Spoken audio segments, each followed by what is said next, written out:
Hey y'all, just wanted to thank you very much for showing interest in the video.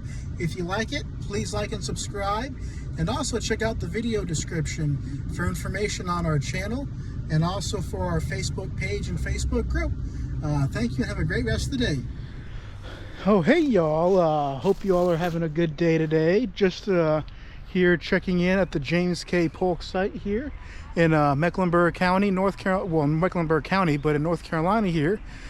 This is about Charlotte, the Charlotte area and stuff, but it's Mecklenburg County. Anyways, just checking in here to do a video on some more information on James K. Polk. Well, anyways, as you can see in the background here, that's the cooking kitchen right there, or the cooking cabin. And this right here is the actual house.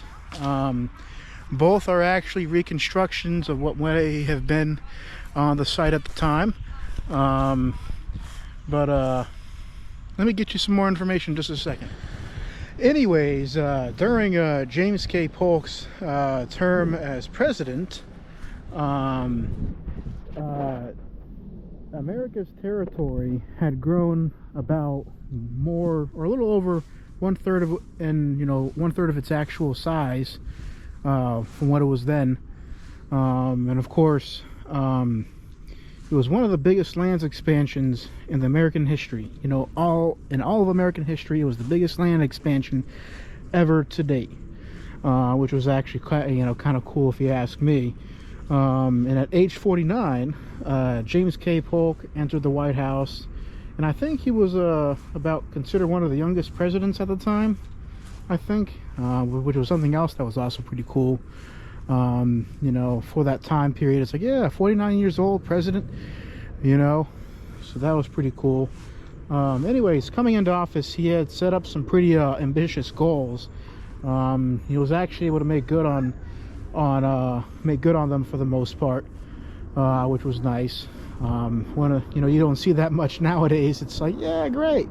But anyways, with that being said, he was eventually able to accomplish most of them on his plan by cutting tariffs, reestablishing an independent U.S. Treasury, and acquire more territory.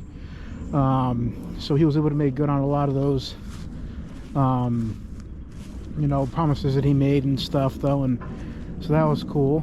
And as I mentioned, this is actually the cooking cabin right here that they had. This is something that they suspect would have been on the site at that time, during that time period, as well as the house that we were just over at. And something else that you might not have known about James K. Polk was when he was in office, it was actually during while he was in office, he was actually in office during the I think it was like 2 years or something, like a few years during the Mexican-American War.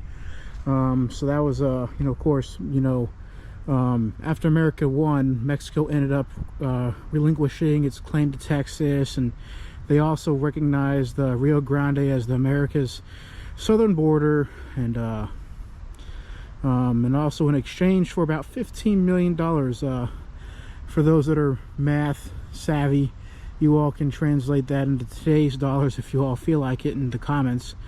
$15 million, and they actually gave us the land that is now, some of the land that is now Colorado, California, New Mexico, and a little more.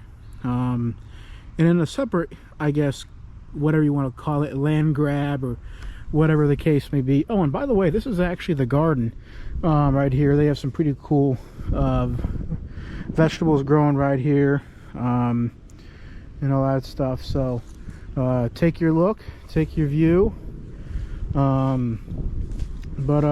Anyways, as I said, in kind of a separate land grab, whatever you want to call it, they were able to get what is now get some of the land that is now called Oregon, Idaho, and in addition to some other areas, in a separate grab for land. So that was nice. Well, nice to get more land, but, well, what can I say? But anyways, that's that deal. In other news, something kind of, slightly off topic, but still involving the James K. Polk site, is that one thing that I actually like about this particular site is that it's straight to the point. Oh, look, it's a nice little hawk right there. Don't know if y'all can see that on camera. One thing that I like about this particular site is that it's right here on the Greenway, right here, right near Charlotte and stuff, in Pineville. Don't know how far it goes, but I know it goes quite the distance. And it's definitely quite the site. So if you're looking to do a little bit of history and get some exercise, definitely quite the place to go. Also, I've also done a previous video on the topic. Right on the same site, they actually have a cemetery on the site as well. I've gone over a little bit of information on that particular cemetery. You'll have to go back into the the list of videos that I've made and check it out. I'm going to try to remember to include the link in the description. If not, I apologize. But anyways, this is the James K. Polk site, as I mentioned. This is what they would have had, or what the houses and buildings may have looked like on the site. Pretty cool. But anyways, I sure hope you all liked the video and have a great rest of the day.